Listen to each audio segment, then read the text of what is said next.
Bismillahirrahmanirrahim. Assalamualaikum warahmatullahi wabarakatuh and very good morning. In this video, we are going to learn about solving system of linear equation by using Gauss-Jordan elimination, in which we are going to apply what we call elementary row operations.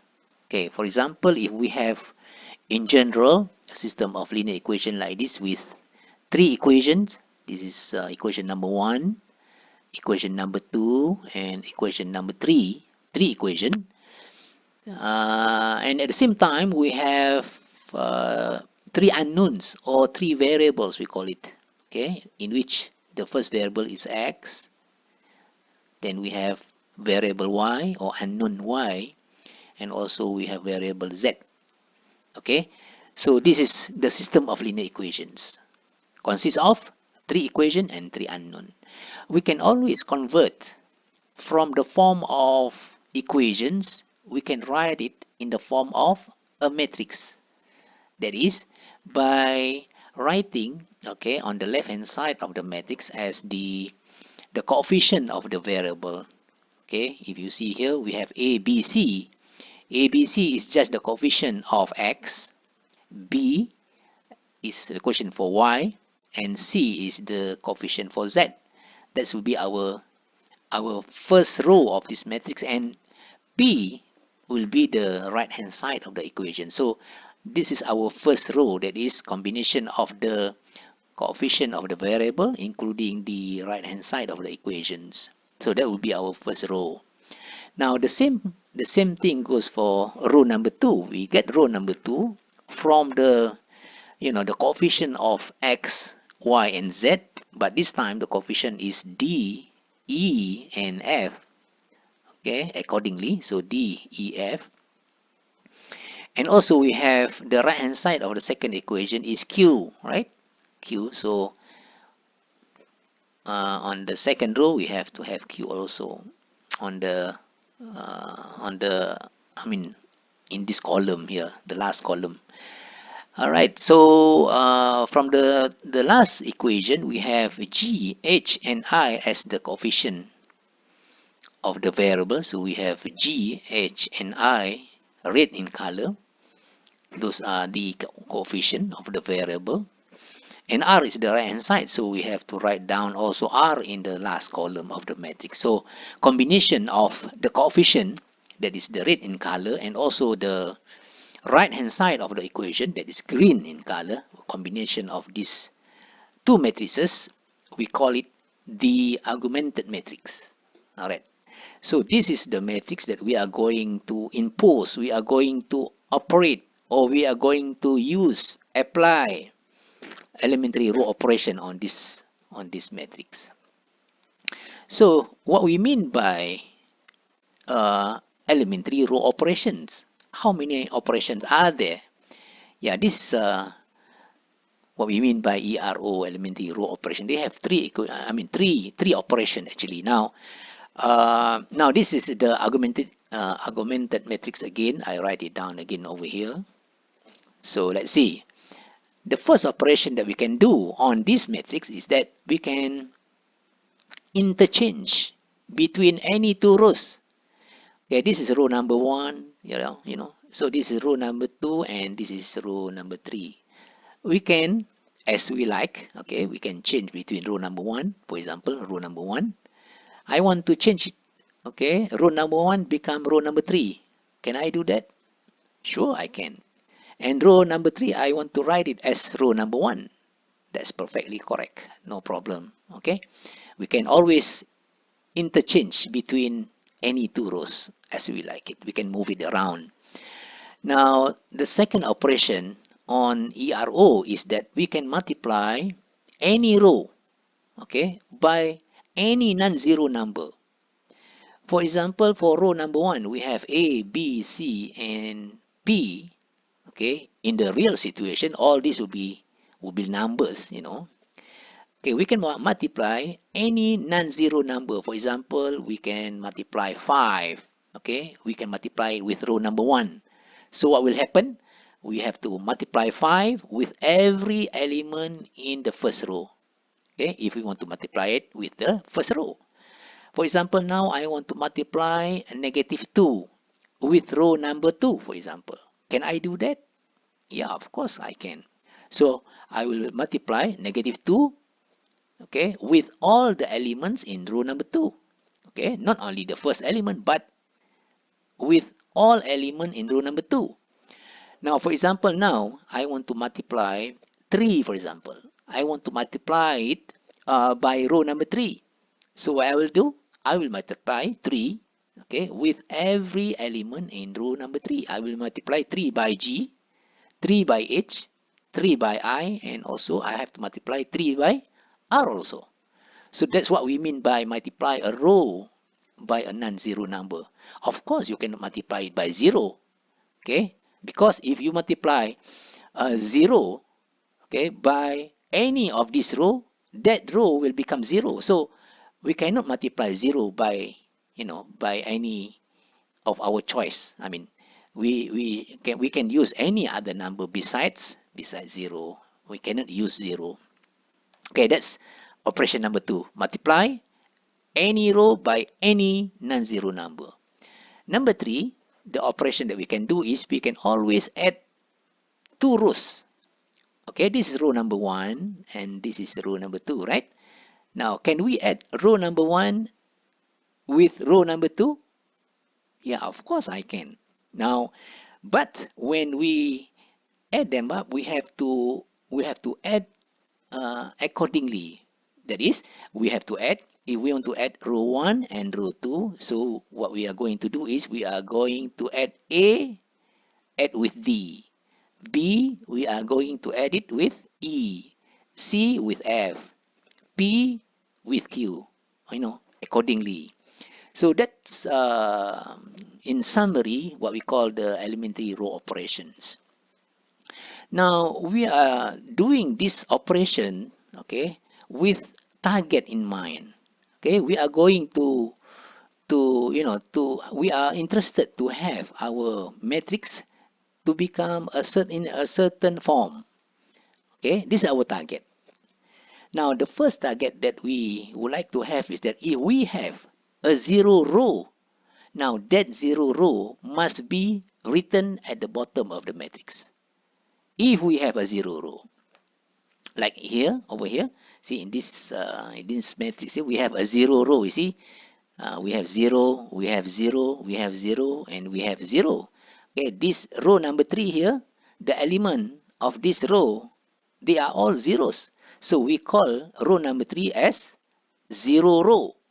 So if we have situation like this, where we have a 0 row in a matrix, that 0 row must be at the bottom of the matrix. Okay, write it over here.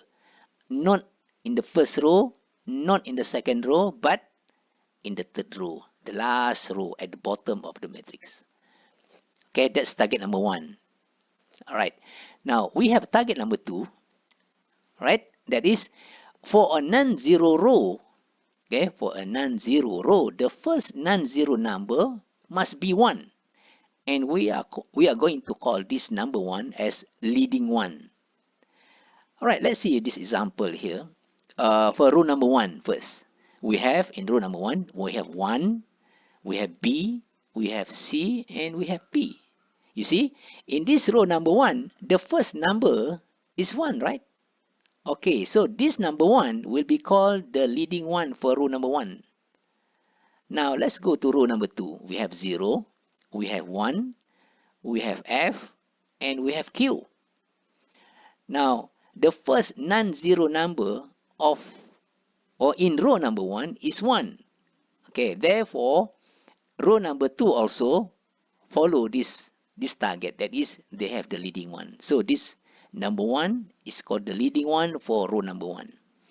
Now, for row number 3, we have 0 row. So we have 0 here, 0 there, 0 here, and 0 there also. So we have all zeros. Therefore, in row number 3, we don't have leading 1 because the elements are all zeros. Okay, again, we are going to stress that for any non-zero row, the first non-zero row must be 1, right? Like in row number 1, we have 1, and row number 2, we have this number 1 as our leading number 1. Leading 1, we call it. All right. So let's see our third uh, target. That is, while moving down the rows, the leading one move progressively to the right. Like in this example again. Okay, we see our leading one. For the first row, we have it over here. This is our leading one for row number 1.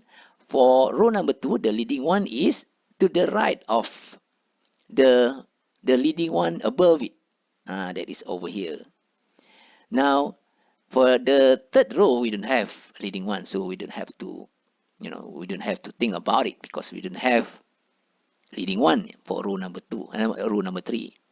But in case if we have leading one in row number 3, that number 1 must be here somewhere. Okay, must be here if we have. But in this case, we don't have leading one in row number 3, so we have to check for row number 1 and row number 2 only. Okay, consider the what we call the position of the leading one must be always, as we go down the rows, okay, the leading one must be progressively to the right. Okay, now maybe now we are ready to oh, we have another one. Target number 4, that is uh, above and below leading one must be all 0. Okay, now we have an example here. Again, for row number 1, we have our leading one at this position. Therefore, below this number 1, below this leading one, that is this number and that number, this number and this number and that number must be 0. That's what we mean by below in this case. Okay, we don't have above, so we have to consider the number below this leading one. Now for row number 2, the leading one is this number. This number is the leading number 1, leading 1. So we have above of this one, that is this number, must be 0. And also we have below this leading one, that is this position here, also must be 0. All right. So that's what we mean by above and below leading one must be 0. Okay, that's what we mean by that statement. Now let's start with our first example here. Okay, we have a system of linear equation with 3 equations. Equation number 1, equation number 2, and equation number 3. We have 3 unknowns, that is x, we have unknown y, variable y, and also we have variable z. Alright, so we can write down the augmented matrix. Just write down the coefficient, that is 1, 2, 1, 1, 2, 1, and the right hand side of equation number 1 is 1. This number 1, so I copy that number 1 and write it over here. So the first row will be 1, 2, 1, 1. Okay, I hope you see where these numbers come from. Now for row number 2, we have in this matrix 3, 5, 1, and 3. Okay, of course it's come from equation number 2. We have 3, 5, 1, 3. Okay, now we have in equation number 3, we have 2, 6, 7, and 1. So that will become our row number 3. 2, 6, 7, and 1. Alright, so this is the augmented matrix for this system of linear equation. Okay, so this is the matrix that we are going to apply elementary row operations, okay, on it. So let's see. Yeah, here it is. So this is the original augmented matrix. You see, this already number 1. The first number in row number 1 is 1. You see this number here? 1, right? Okay, so we don't have to worry about making that number 1 because it's already 1. Okay, so we don't have to worry about that. Now, you see, below this number 1, this leading one, we have 3 and we have 2, in which we have to make this number not 3 but 0. This number 2 also we have to make it 0. all right, because we want to fulfill the requirement in the target. Okay, we have to have below this leading one must all be 0. This number must be 0. This position also must be 0. So what we have to do is we have to multiply row number 1, okay, row number 1 by -3, and then we add to row number 2. So this is the equation that we have to do, and we are going to write, okay, the new solution in row number 2. Okay, okay, we are going to apply this operation here, and we write down the answer in row number 2. All right, so the matrix, the new matrix become in row number 2. The new row number 2 will be 0, -1, -2, and 0. Now, how I get -1? Let's check. We have to multiply -3 by our row 1. That is -3. -3 multiplied by 2 will be -6. -6 plus 5 will be -1. See here, we have -1. Now, where this -2 comes from? Okay, we have to do the same operation. That is, -3 times 1 is -3. -3 plus 1 is -2, right? So therefore, we write -2 at this position. Now, we are still in row number 2. At this position now, how I get this number 0? Let's see. -3 times 1. -3 times 1 is -3. Plus 3. -3 plus 3 is 0, right? So we have this number becomes 0. So this is our new row number 2. Okay, and row number 1 still maintain the same row number 1. Okay, we keep row number 1, but row number 2 is a new element with new elements. Now for row number 3, as we mentioned, we are going to change from 2 to 0. So how to do that? Yeah, this is the operation that we have to do in order to make number 2 become 0. That is -2 times row number 1, and then we add with row number 3 and write the answer in row number 3. That's what we mean by this statement here. Okay. So therefore I get 0 in row number 3, 0, 2, 5, and -1. That will be my new row number 3.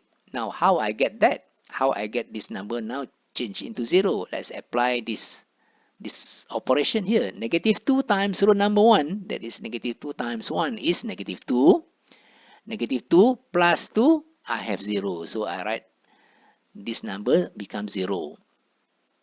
Now, how I get number 2 here? Where this number 2 come from? Again, apply the same operation here. -2 times R1, that is -2 times 2. We have -4. -4 plus 6. We have 2, right? Yeah, therefore we write at this position 2. How I get this 5? Where this number 5 comes from? Okay, let's check it out. Right. So -2 times 1 is -2. -2 plus 7 is 5. Therefore, I write down at this position number 5.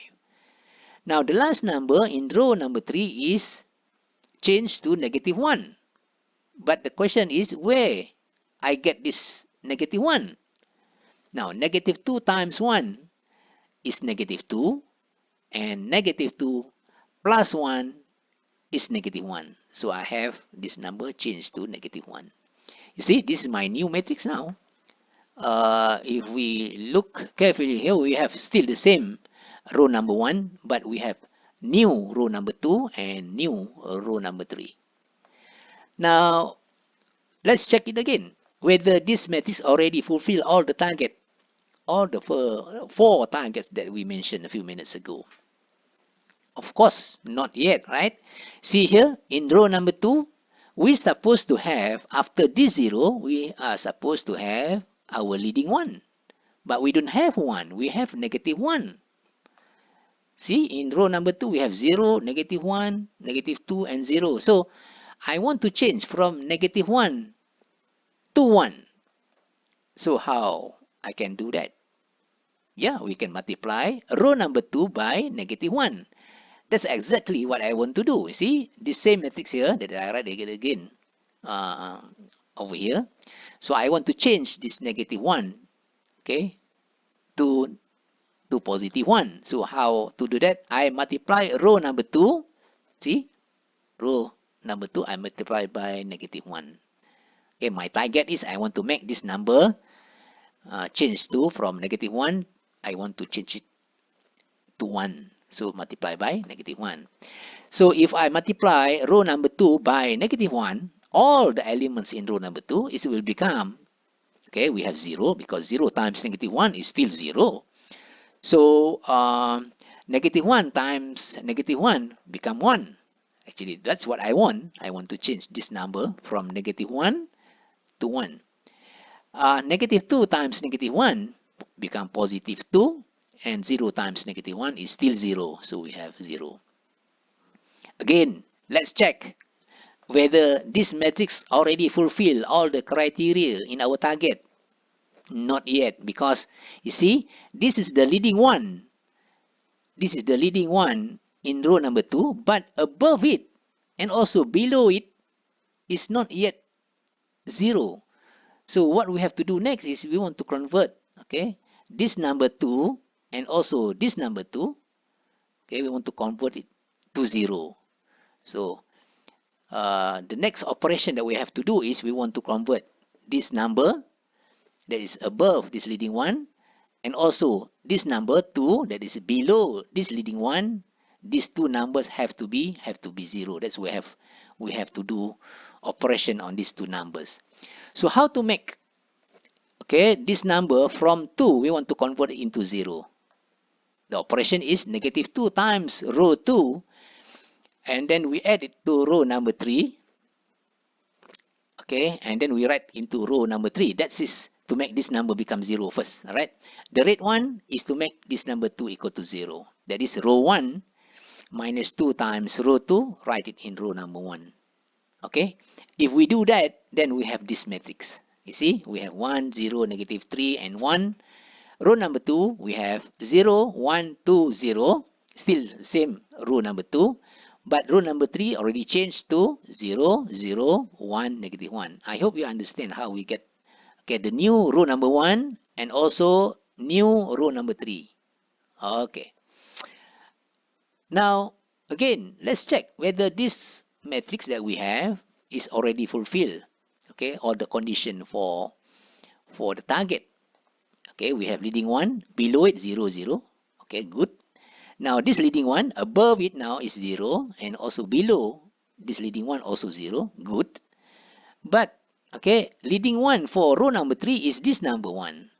Okay. But above it, that is we have 2, and also we have -3. Meaning this number have to be changed to 0, and -3 also we have to change it to 0. Means, okay, this matrix is not yet fulfill all the criteria in our target. So we have to do 2 more operation to make this number become 0.